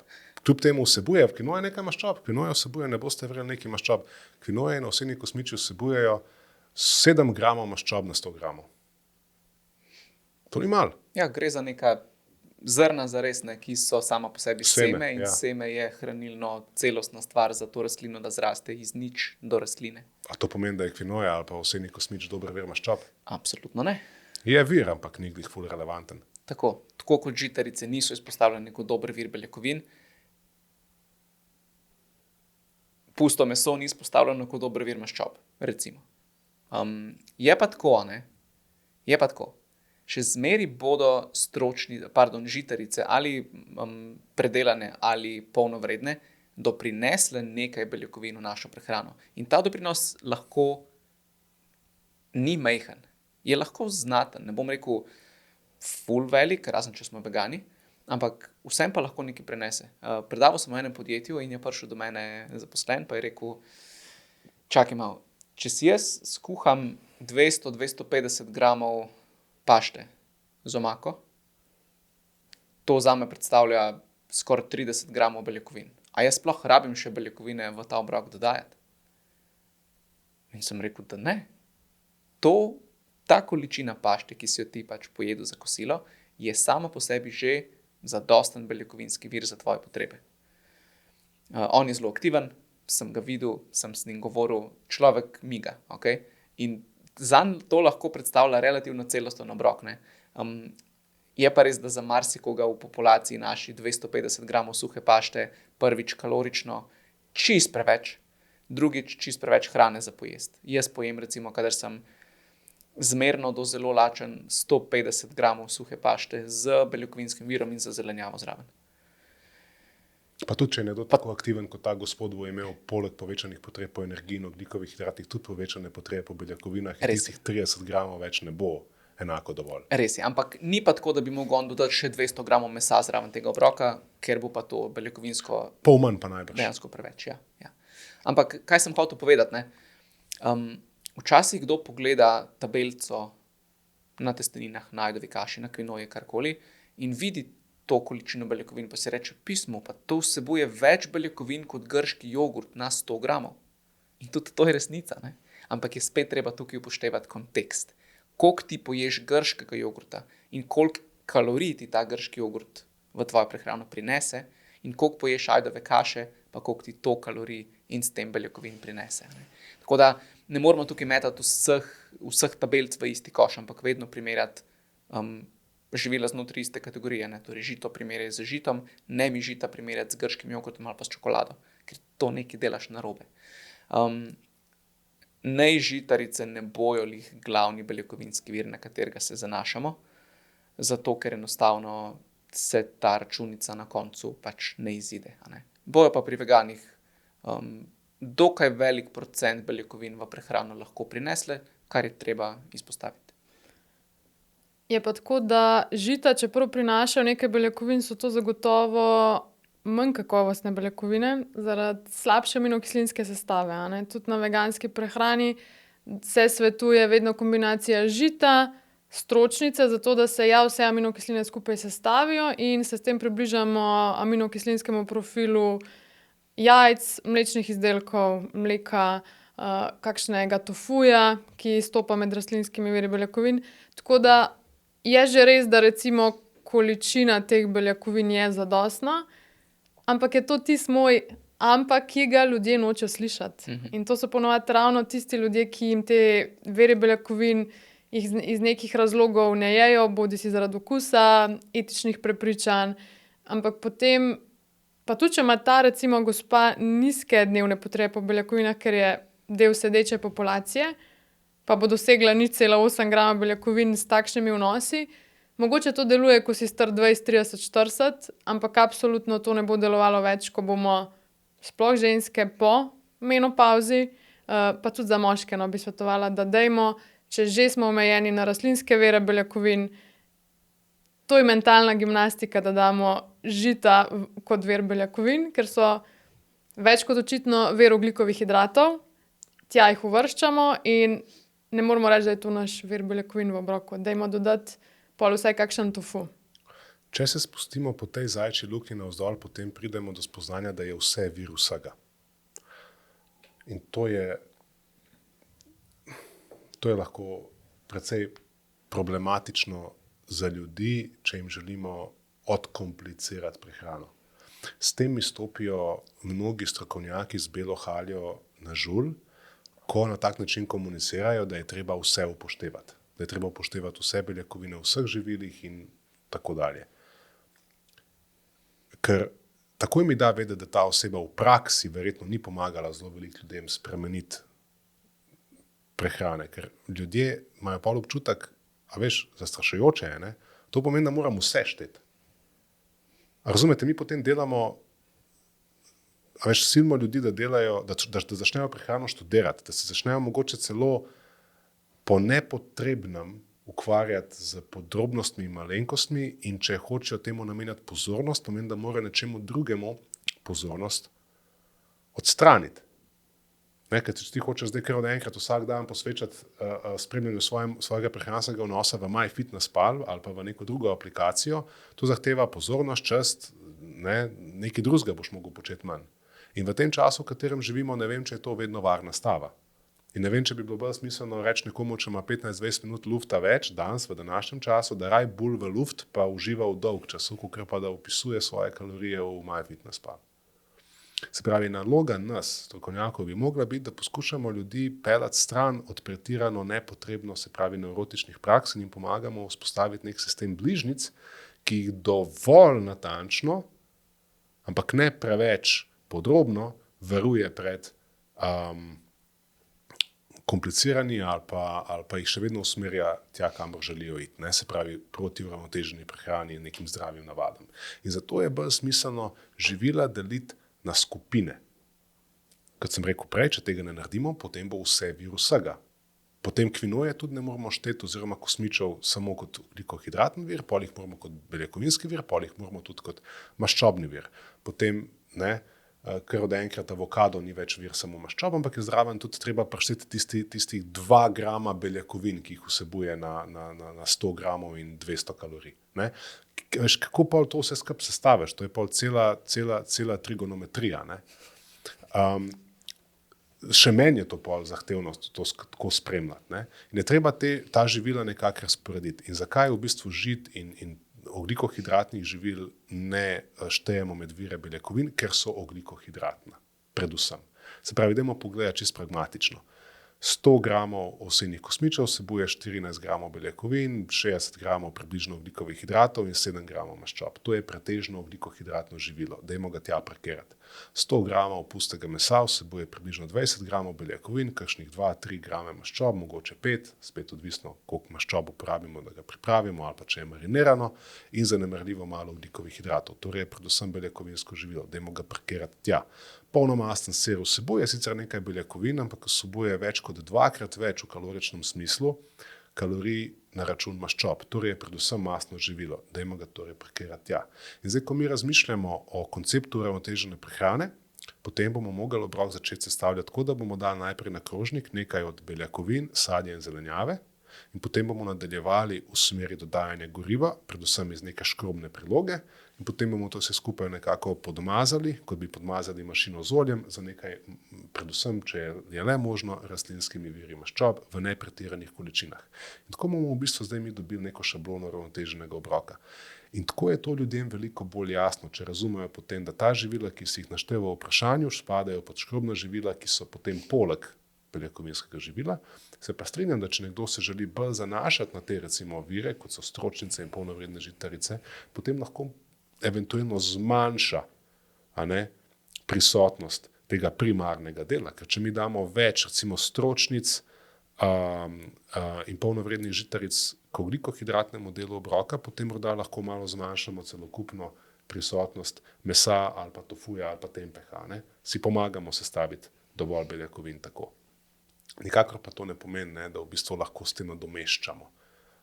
To sem želel samo nekako približati, da namen tukaj v tem, kar ti počneš, Jernej, na svojem profilu in Lana in mi vsi skupaj v bistvu je, da zakaj teh stvari ne dlakocepimo, zakaj ne dlakocepimo tem, ker poskušamo v bistvu ljudem, ki nas spremljajo, odkomplicirati prehrano oziroma odkomplicirati njihova prizadevanja in bolje usmeriti, da se ukvarjajo s tem, kar je bolj bistveno, ne pa da v bistvu zdaj se ukvarjajo z vsakimi možnimi malenkostmi, ki v resnici obstajajo v teoriji, ampak vidimo vse pasti, ki jih oni ne vidijo, pri poskušanju implementiranja vsega tega šundra v prakso.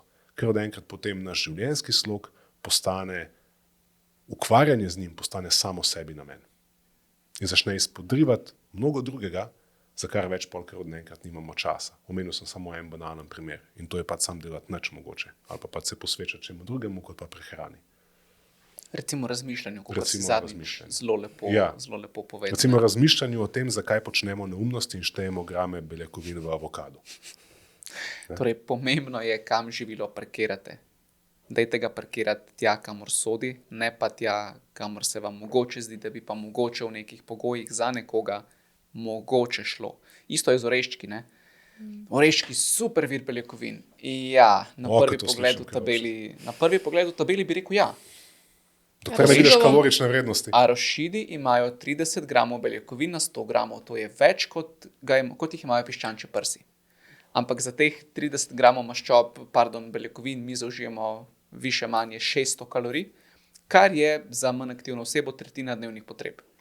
Good luck vključevati arašide oziroma arašidovo maslo kot relevanten vir beljakovin v svojo prehrano, brez da prekoračiš svoje dnevne kalorične potrebe. Nemogoče je zares. Torej gre za heuristiko, pravilo palca. Vedno primerjamo količino beljakovin na kalorično vrednost, Tako. ne na količino, to je volumen, oziroma na gram. To počnejo tisti, ki vas hočejo okoli prenesti. Pogosto so to vegani, ki hočejo poveličati količino beljakovin v rastlinskih virih. Primer tudi brokoli ima 3 grame, ne? 3 grame beljakovin na 100 gramov, ampak če hočeš sestaviti 30 gramov, rabiš torej približno 2 kg pa pol brokolija, tako da dober tek. Kilo brokoli. Kilo brokolija. 2 kg. Sem rekel malo jet lag, malo matematika. Matematika mi je bila tako vedno hit and miss, veš. In zato ljudje ne se Ampak preveč z matematiko Čakaj. ukvarjajo. Veš kaj, ustrajal bom pri svojem argumentu.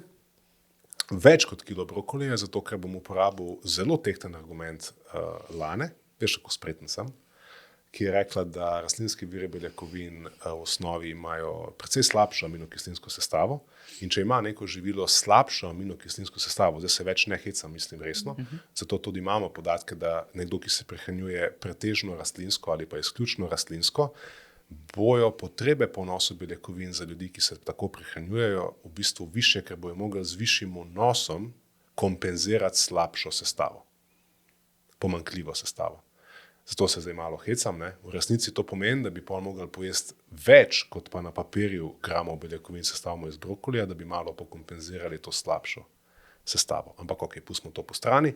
Podobno kot si uporabil ta primer za arašidovo maslo. Se pravi, gledamo na kalorično vrednost. Ne samo koliko beljakovin dobimo, ampak koliko kalorij dobimo s tem. In dajmo s tem samo zapakirati še te beljakovinske ploščice in beljakovinske piškotke in beljakovinske napolitanke in beljakovinske čipse Čokoladne in namaze. čokoladne beljakovinske proteinela. čokoladne namaze. O, Marija sveta. A razumete, o čem govorim? Ne? Se pravi, ti zdaj dobiš za tistih 15 gramov beljakovin ali 20 gramov beljakovin. Zadnjič sem videl en beljakovinski piškot v teh trgovinah, ki prodajajo pač te stvari in je imel kao gor napisano protein something cookie, wafer, whatever. Ne? In je pisal kao nekih 15 grams of proteina, veš, kao 15 gramov beljakovin in tako sem rekel, ajde, to me prav zanima, kakšna je sestava in obrnem od zadnji in je bilo 370 kalorij. 370 kalorij, me razumete ljudje, koliko je to kalorij za 15 gramov beljakovin. Če jaz pojem za 370 kalorij kruha, navadnega kruha, sem dobil 15 gramov beljakovin praktično. Verjetno bi to Ja, Vse o tem več. govorim. Se Ali pravi, pa, kakšen je to v 15. bistvu trik. Zadnje sem se znašel v eni trgovini, sem držal v eni roki navaden toast in v drugi roki proteinski toast. Ne? In razlika med enim pa drugim je bila dvakratnik v ceni, ampak bila je pa razlika 2 grama beljakovine 100 gramov. Vih to, da so verjetno prišli čez tisti prag, ko lahko še dajo nalepko gor proteinsko. Tako da tukaj je treba malo te stvari res vzeti z zrnom soli oziroma razumeti, da včasih, dam pa recimo primer dobre prakse. Lani bojo všeč. Mogoče ne toliko po okusu, ampak po sestavi pa vseeno. Pašta iz stročnic. Se mi zdi fenomenalen trik. Fantastičen trik. Mal kompromisa mogoče zahteva, pa da se jo poje svežo, pa se je ne pogreva, ker slabše obdrži to elastičnost, prej rata trda, ne, kot navadna. Ampak sestava je praktično, ne vem, lečene pašte sestava je 100% leča, ki je zgneta kot moka in jo pa skuhaš. In tukaj imaš v bistvu ti zdaj na 100 gramov, imaš že 30 gramov beljakovin in zanimivo, sploh ne je to kalorij, ker je to pač, ne. In vse, kar rabi tak obrok, je zraven še neko zelenjavno omako.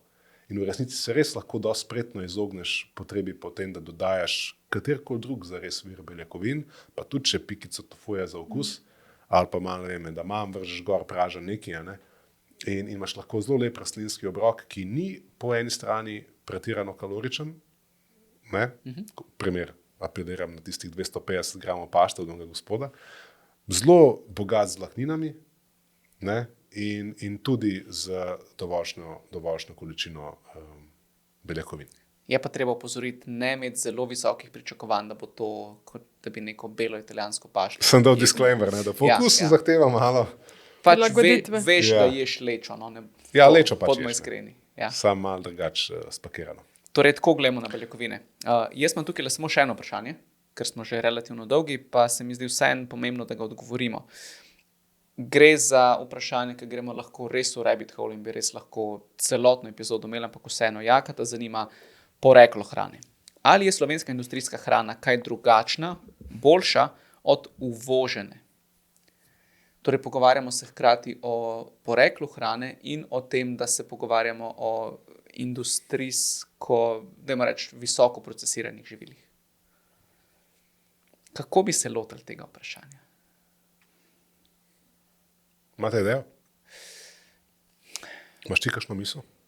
Jaz imam misli veliko, pa bom začel z eno, pa mi vidva potem mogoče dopolnjujte, kar mi ne bo uspel povedati. Torej, poreklo hrane. Če mi vzamemo živilo, ki je, dajmo vzeti krompirjev čips narejen v Sloveniji, ziher ga kdo dela? 100%. Torej, imamo čips narejen v Sloveniji, pa čips narejen v Franciji, ki je preživel en teden na tovornjaku, pa so ga prevažali levo, desno, gor dol, pa je potem prišel k nam.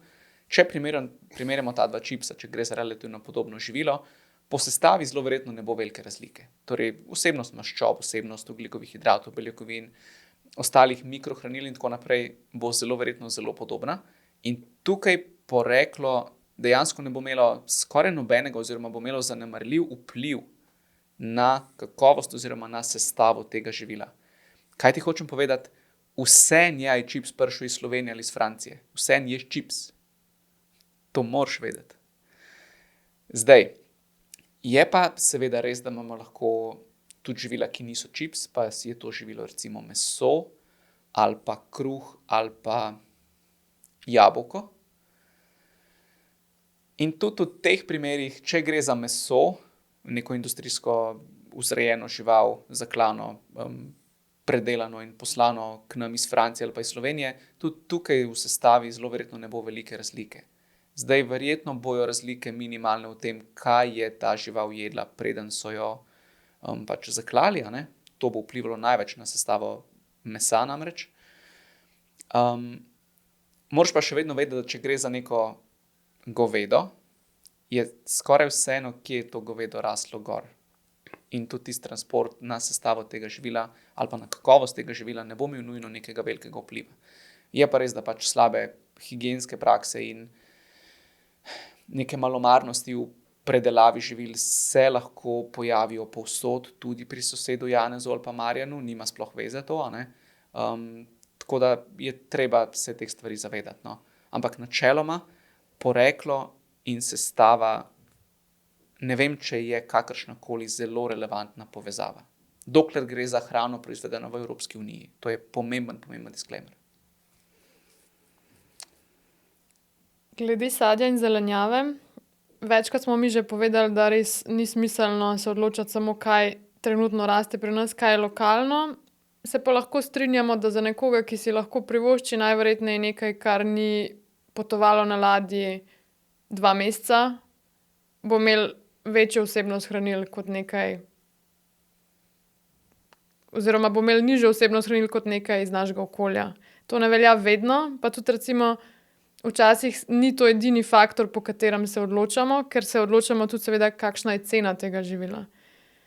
Torej vemo, da se količina hranil lahko s transportom znižuje v hrani, ampak kaj nas najbolj zanima, ni zdaj, ali to drži, ampak kakšen je klinični vpliv na naše zdravje. In čeprav ima nekaj manjšo vsebnost, recimo vitamina C za 10 mg, pa kaj pa pol, če mi tako pojemo 200 gramov paprike iz Španije? Še vedno bo to super za naše zdravje, ne? Torej se mi zdi na nek način drži, da je podpora lokalnega kmetijstva lahko ustrezna iz večjih vidikov, oziroma jo spodbujamo, seveda. Ni pa to nekaj, kar je nujnega za podporo zdravja. Kar mi je zelo ostalo iz predavanj na biotehniški fakulteti, pri dr. Saloberju je večkrat povedal, da meso iz Slovenije ima večkratno ugotovljeno recimo nižje ostanke veterinarskih sredstev, kakor marsikatero meso iz drugih članic Evropske unije. Bolj natančnih podatkov se zdaj ne spomnim, ampak je definitivno to nekaj, kar nas spodbuja k temu, da v Sloveniji pa imamo neko nadpovprečno kakovostno hrano, hkrati pa ne zaničuje to dejstva, da si ne morejo vsi ljudje privoščiti se s tem ukvarjati. Včasih enostavno je meso iz Madžarske, Poljske, kjerkoli, cenejše kot nekaj iz Ptuja in ne bomo nobenemu delali slabe vesti, če svojo prehrano uravnoteži znotraj svojih finančnih zmožnosti.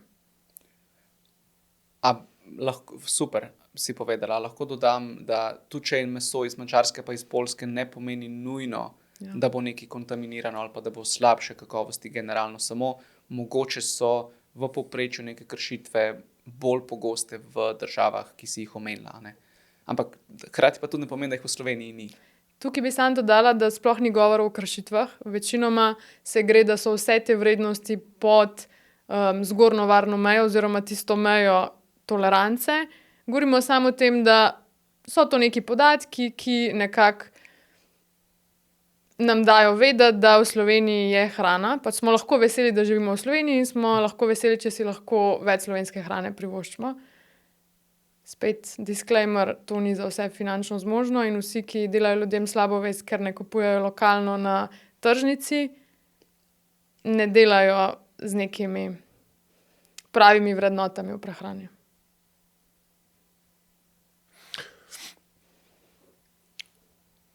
Bilo je pred korono, bil sem na eni od naših tržnic v Ljubljani in pogovarjal sem se z eno gospo, ime je Tatjana, o marsičem, pa tudi o njenem sadju in zelenjavi, ker gospa mi je prav fletna in ko sem, ki je blizu, grem rad podpreti vsa njena prizadevanja in sem blagoslovljen s tem, da imam ta sredstva, ki jih lahko namenim temu, da plačam 2-krat več za njena jabolka. To, kar sem rekel na zadnje, se mi zdi pomembno, da bi skoraj še enkrat ponovil. Ker ta elitizem, o katerem sem že enkrat v preteklosti govoril in ki se tukaj, ko govorimo o prehrani, res izpostavlja, me tako iritira. Postavimo se v neko pozicijo, kjer v bistvu zdaj poveličujemo neka živila in učinke teh živil na svoje zdravje, zanemarjamo pa v bistvu dejstvo, da mogoče si jih mi lahko privoščimo, ampak mnogi ljudje imajo drugačne prioritete in enostavno jim nabijamo samo slabo vest povsem neupravičeno. Pa da se vrnem k Tatjani. Povedala mi je enkrat primer, da jo ljudje najpogosteje sprašujejo, če je zelenjava na njeni tržnici špricana in sadje. In konkretno sva bila glih pri jabolkah in je rekla, glej, tale jabolka so bila res dražja, tale jabolka letos nič nisem špricala, ne. Več kot pol sem jih vrgla stran, ko so zgnila, to malo, kar mi je ostalo, sem pač, da sploh prijem na zeleno vejo, morala da 2-kratno višjo ceno, nobenih noče vzeti. Pred leti sem, preden so zrasla, jih pošpricala, parkrat, da so mi sploh zrasla, mi je jablana so mi jablane obrodile, sem pobrala jabolka, ko so me ljudje dala sem nižjo ceno, ker so me ljudje spraševali, če so špricana, sem jim povedala, da so bila najprej špricana, da so pač zrasla, potem ne več, noben jih hotel kupiti. Zanimivo, ne? Se pravi, kaj bi mi zdaj radi? Rad bi najboljš zastonj. Pa se vračamo nazaj k tej razumskosti. Ne? To, kar je rekla Lana, je nesporno drži. Živimo v času, ko rečem to na glas, bi se ljudje najraje skregali z mano. V času, ko imamo najbolj varno prehransko oskrbo v zgodovini človeštva. To ni moje mnenje. Standardi in regulative, ki veljajo še posebej v Sloveniji, po Evropski uniji nasploh, so argumentativno celo včasih preveč zašiljeni in strogi in bi vam znal kakšen kmet ali pa pridelovalec hrane povedati, da celo motijo njihov obstoj in profitabilnost in napredek. Ker v bistvu je toliko podrejeno temu, da izpolniš vse rekelce, da v bistvu težko delaš zares svoj posel. Tako da res smo šli v to smer, če pogledamo že uporaba antibiotikov, uporaba farmakoloških sredstev se že leta in leta znižuje. Ampak to so take emocionalne catchfraze, brez antibiotikov, brez tega, brez onga, pa sej, a sploh razumeš proces pridelave hrane, ne? A veš, kaj pomeni karenca, ne? Kako te stvari potekajo, to sploh ni issue, ne? To sploh ni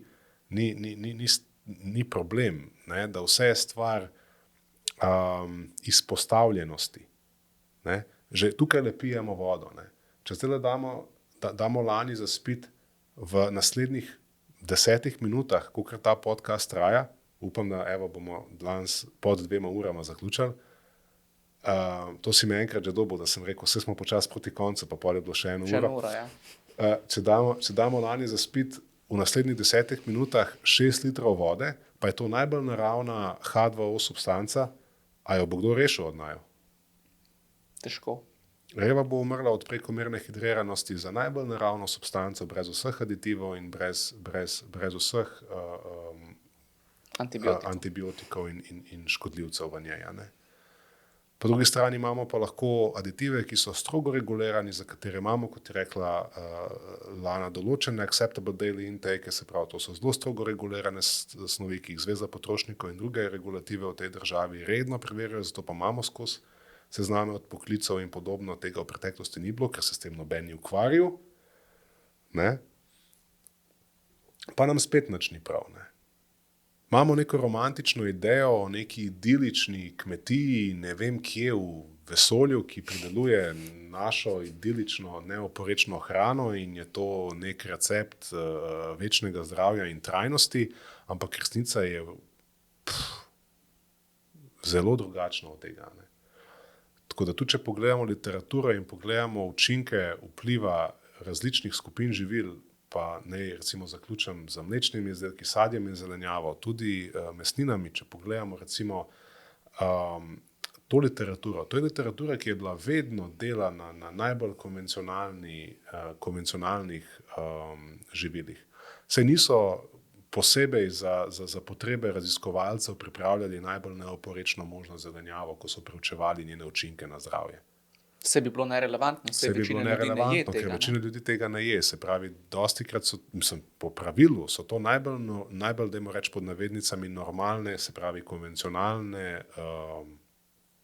konvencionalna živila, ki so preučevana, oziroma ljudje večinoma to jedo in ugotavljamo učinke. In učinki vidimo, da so dosledno brez izjeme pozitivni. Se pravi, več kot uspemo nekako pojesti sadja in zelenjave, več kot uspemo pojesti, kvalitetnih pustih beljakovinskih virov, manj mastnih mlečnih izdelkov, stročnic, polnovrednih žitaric, boljši so vplivi na naše zdravje. Ja, to ne bi moglo biti res. To ne bi moglo biti res, če bi bili aditivi, s katerimi so te stvari tretirane, recimo, ker so v prehranske oskrbi kot takšne, a ne, pol bi se moglo pokazati tako ali drugače. Pa vemo, da se ne, ker se ne more, ker nam je jasno, zakaj. Tako da tukaj je stvar te pristranskosti. Ne. Obstaja en rek, sam ga ne upam reči, bom rekel, stojim. Najboljši slovenski pregovor. Ja, ne, upošteva moške genitalije pa koprive. Pa mahanje. Opletanje. Ne, to nam gre dobro. Ne. Opletanje z tujimi moškimi genitalijami po koprivah, to nam gre. In to nam je v bistvu se mi zdi, da v tej prehrani elitistični postal en tak rekreativna disciplina. Ne. To nam gre ful dobro. Da v bistvu zelo sodimo izbire tistih ljudi, ki se v nekem procentu ne skladajo z našimi vrednotami. In to se mi zdi precej spolzko, če želimo o sebi govoriti kot o dobrih ljudeh. Ko dajmo tukaj nekako malo pogledati širše, malo zadržati svoje pristranskosti, jih skontrolirati, vsaj ostati tih, pa pustiti ljudem, da bijajo svojo bitko s proračunom in težavami, ki jih imajo, kolikor pač zmorejo. Naloga naš prehranskih svetovalcev, pa tistih, ki komuniciramo o tem, pa je, da znamo biti dovolj odgovorni, da jih usmerjamo tja, kjer vemo, da je za njih varno, pa da jim ne postavljamo ovir po nepotrebnem še dodatno na njihovo pot, kjer že vemo, da jih imajo dovolj. Zavedanje, da je prehranski elitizem zelo resnična stvar in zelo moteča stvar, se mi to tukaj zdi ful pomembno in hvala, da sta izpostavila oba skupaj to. Jaz bi Jaka to še tole odgovoril, ali je slovenska industrijska hrana kaj drugačna? Torej, vedno, ko se pogovarjamo o visoko procesiranih živilih, je sporočilo enako, dajmo jih probati pojesti nekoliko manj, pa jih nadomestiti z večinoma manj predelanimi živili. In že s tem naredimo veliko, tudi če se s poreklom ne ukvarjamo absolutno nič. Ja. Torej v prehrani niso vse stvari enako pomembne. Ne? Tudi to se premalo pogosto poudarja. Tudi premalo pogosto se poudarja, da določeni aditivi so tam z namenom. Ne? Se pravi, dostikrat se aditive dodaja zato, da je živilo bolj obstojno, da je manj food waste, da je manj zavržene hrane. Zavržena hrana je resen problem. Ne, res vedno večji problem, v bistvu se mi zdi, da je naraščajoč problem. In zelo veliko k temu prispevajo ne samo gostilne pa restauracije, ampak domača gospodinjstva, ki pač impulzivno kupimo nekaj in potem pozabimo na to v hladilniku. Ne. In zdaj, ja, neko premišljeno potrošništvo je seveda lahko pomemben ukrep, ampak tukaj so nam lahko določeni aditivi, ki jih uporabljajo proizvajalci v pomoč, da lahko živilo dlje časa obstane sveže in se kasneje pokvari. In če uporabljajo te aditive skladno z regulativami, potem je to win-win. Jaz mislim, da imajo tukaj ljudje velik pomislek. A so res te študije narejene in a res ta aditiv ni škodljiv, zato ker velika slaba živilska industrija ima ziher zadnji neke namene, da bom jaz manj zdrav zaradi nje. In jaz tukaj vedno postavim pod vprašanje, a pa se tebi zdi, da je za živilsko industrijo to smiselno? Torej, od česa ona profitira? Od tega, da ti ona da živilo in ga ti ješ in ti zaradi tega hitreje umreš? Ali da ti ona da varno živilo in ga ti čim večkrat kupiš? Odgovor tukaj je jasen. Torej, seveda moramo se zavedati, da je v ozadju vsak živilski biznis še vedno biznis. In profit bo vedno na prvem mestu. Vedno. Ampak hkrati pa mora delovati ta biznis znotraj nekih okvirjev, pravnih, legalnih in tako naprej. Ne more se skladati z nekimi standardi in pri nas imamo res visoke standarde, kakor si že, oziroma sta oba dva omenila. Torej, ja, z razlogom so določeni aditivi v hrani prisotni, a bi jih lahko bilo v nekih primerih manj, verjetno, ampak to je po mojem mnenju veliko manjši problem, kot ga marsikdo vidi oziroma kot ga marsikdo želi predstaviti. Pa tudi, če damo to na stran, tesnobnost se pojavi, ko poskušaš kontrolirati to, česar ne moreš kontrolirati. In zdaj, določenih stvari pač ne moreš kontrolirati. Jaz sem jih nekoč poskušal, ta del svoje zgodbe sem že nekoč delil. Ne?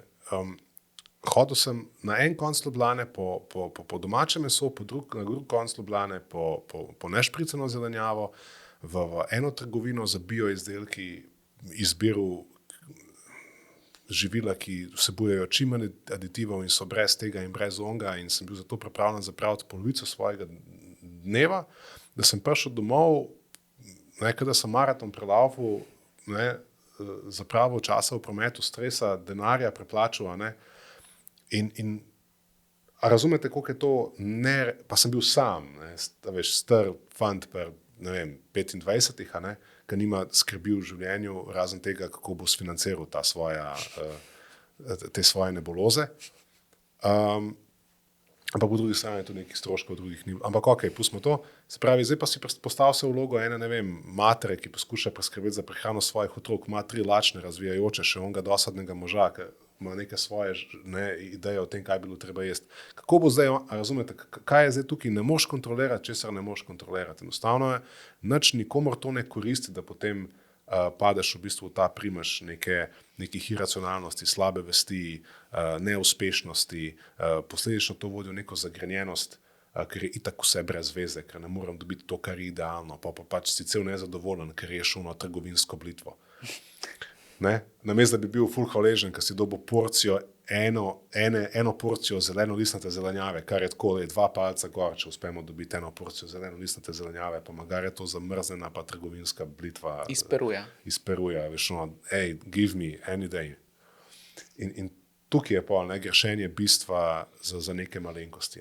Tako da to v bistvu sam želim. Tudi če se spuščamo v debato o tem, kaj je zdaj v idealnem scenariju bolj primerno, pa manj primerno, je treba tudi to umestiti v kontekst resničnega, realnega življenja, kako ljudje živimo in kako si zbiramo prehrano zase, in za veliko ljudi, s katerimi jaz delam, so to blodnje, so to popolnoma nerelevantne stvari, ker za njih ne pridejo poštev, ker bojo težko izbirali svojo prehrano tako in rabijo v bistvu rešitve, ki so veliko bolj izvedljive, pragmatične, sprejemljive, tudi ekonomsko mislim, pa logistično, da ne rabijo pol toliko porabiti časa, denarja in energije, da v bistvu sploh nakupijo svojo hrano, preden se sploh ukvarjajo še s kakšen bojo obrok naredili z nje.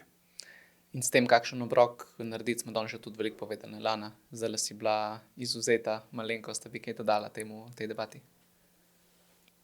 Ne glede na to, iz katere države, recimo v Evropski uniji, bomo kupili visoko procesirano ali pa celo ultraprocesirano živilo, vse to, kaj lahko proizvajalec doda v živila, v bistvu o tem odloča Evropska agencija za varnost hrane, ki vsem tem proizvajalcem določa, kaj je zgornja varna meja za nek aditiv, določa, kateri aditivi se lahko v Evropski uniji dodajajo, nekateri v Evropski uniji so prepovedani, pa se v Združenih državah še uporabljajo, velja tudi obratno. Bistveno je predvsem, kako mi zmanjšamo vnos aditivov, je tako, da poskrbimo za uravnoteženo prehrano. In na koncu tisti naš beljakovinski puding za malico v sklopu uravnoteženih obrokov nima čisto nobenega vpliva na naše zdravje. Ko se pa mi začnemo pogovarjati o tem, a je boljša visoko procesirana čokoladica, napolitanka, procesiran mesni izdelek iz Slovenije ali iz Avstrije ali iz Italije, zgrešimo bistvo. Vsi delajo iz podobnih sestavin, ampak na nas je, da znamo ta živila v primerni količini umestiti v svojo prehrano. Se spomniš, Lana, ki je bil enkrat narejen cel halo, celo po poročilih je bila ta zgodba, kako v tujini imajo bolj kvalitetno hrano, zato ker v njihovi Nutelli imajo, za 5% več lešnikov, pa za koliko procentov manj, sladkorja. A se spomniš, nekaj je bilo na to? Pač o čem se pogovarjamo? Nisem se hotel navezati na to, kako si dobro izpostavlja, kako hitro zgrešimo bistvo. Se pravi, mi smo pripravljeni se celo v prime time novice dati, razlike v 5% sestavi med Nutellami v različnih državah in iz tega narediti v bistvu neko zgodbo, ko pa je to v resnici, ko pač, najmanj važna stvar, ko govorimo o neki uravnoteženi prehrani, ker Nutella tako ni nek vir Ničesar. Pa tudi razen z veselja. Ja. Tudi proizvajalci se bodo tukaj vedno zgovarjali na to, da so to preference potrošnikov. Tako. Ne, to so v bistvu naj bi bile te razlike bazirane na senzoričnih testiranjih. Očitno naša regija bolj ceni malo več sladkobe kot aroma lešnika, ampak to ne pomeni, da je njihova Nutella boljša. Ne. V bistvu hranilna sestava je ista, identična najverjetneje, ne, čist do pikice. In ljudje se res pol ukvarjajo s tem, da nas zavajajo in nam dajo manj kakovostno hrano, zgrešijo pa tisto v bistvu, da Nutella ni živilo, ki ga bomo vsak dan na debelo namazali na kruh in hkrati s tem podpirali svoje zdravje, če nismo res nek ultra aktiven športnik s 5000 kalorij na dan energijskega budžeta. Ja. In spet, kot sta rekla, že zgrešimo bistvo. Dajmo na tej točki mi reči v tej epizodi, da smo bistvo zadeli. Jaz se vam bom zahvalil za vajne odgovore, razmišljanja in provokativne misli za res. Mi pa tebi za tvoje vprašanje. Hvala. Imaš jih še kar nalagaj? Imam. To je zaenkrat to. Hvala za poslušanje, hvala vsem, ki napolno delite, da je to najboljši podcast, ki ste ga v dolgem času že poslušali, ker tako lahko dosežemo čim več ljudi in naše poslanstvo je tako še bolj izpolnjeno. Hvala. Hvala.